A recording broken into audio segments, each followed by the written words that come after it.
Joining me right now to discuss it all, we have former Utah Congressman and Fox News contributor Jason Chaffetz and Hoover Institute research fellow Lanhee Chen. Good to see you both. I'll start with you, sir. What's the likelihood that this is even going to happen now? I feel as though the Senate, they're talking about this delay of 1 year for corporate taxes and 7 different brackets. I don't know, is they're going to be able to pull this one together? Look, talking to members behind the scene, I think they're so frustrated that here we are in November and they're not on the same page. There's no reason why a year ago that the Orrin Hatches of the world and the leadership in the House couldn't get together and come up with a unified plan, introduce it together. But this is how they make the sausage. I think you have Kevin Brady trying to put a pretty face on it by saying, oh, this is the way the process works. But I'm telling you, it is at risk. I do think they'll pass something out of the House. I guarantee you they are twisting arms saying, look, I know there's some things in there that you don't like. The SALT provision, the state and local tax issue, is one provision that from big states, high tax states don't like. But what they're going to do is they're going to twist their arms and say, look, you have to do this so we can get at conference. And then once we're at conference, then we can work it out. And at the end of the day, it's going to be Paul Ryan, Kevin McCarthy sitting with the leadership in the Senate, Orrin Hatch, and Kevin Brady from the House will be there, and Mitch McConnell, and the 5 or 6 of them will actually make a decision and craft the bill. I guess, you know, the process is all fine, right, Lanhee? That's all fine and good. The problem is that we've been burnt, the American public, that is, has been burnt on health care repeal and replace. And so I think that those wounds are still pretty sore, and it makes everyone very nervous. How do you think people should be thinking about this and whether or not tax reform is really going to happen? Yeah, look, absolutely, Trish. It makes me nervous. It makes a lot of Americans nervous as they view this process. It's like we've seen this movie before. I think the difference here is a couple things. First of all, you do have President Trump engaged on tax reform. This is an important priority to him. It's an important priority to the administration. Arguably on Obamacare, there were a little more mixed messaging there. So I think in this case, you've got the president. The second reason why this is different is because Republicans realize, especially after last night's electoral results, how important it's going to be for them to run on a record of having accomplished something. And tax reform, Trish, is the last train out of town. This is the something they've got to get done. And recognition of those things are very powerful motivators. I agree with the congressman. I think the House is going to get something out. I do think the Senate is going to act as well. There's going to be some arm twisting. You're going to have some senators on the fence. But at the end of the day, everyone knows how important this is to the policy and the politics. From a timing perspective, Congressman, can it happen as the president wants it to?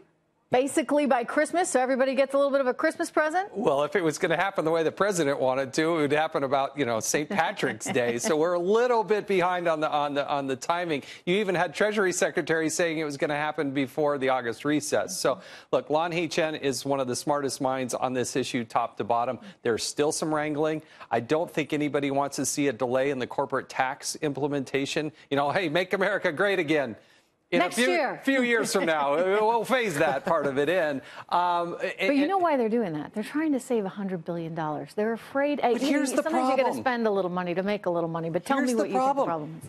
If you want to attack the debt and deficit, then cut spending. You shouldn't have to justify allowing the American people to keep their own dollars in their own pockets. And what is just wrong is when they passed a $47 trillion 10-year budget with no cuts in it, guess what you get? A much more difficult tax package to move forward. Lanhee, do you agree with that? I mean, Lanhee, you may not agree with me on this one, but I think that there are some easy fixes for this. In other words, they want to save money.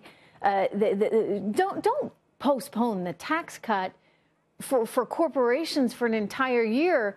Look at some other things like closing the private equity loophole. The president asked them to do this over and over and over again, yet they didn't bother.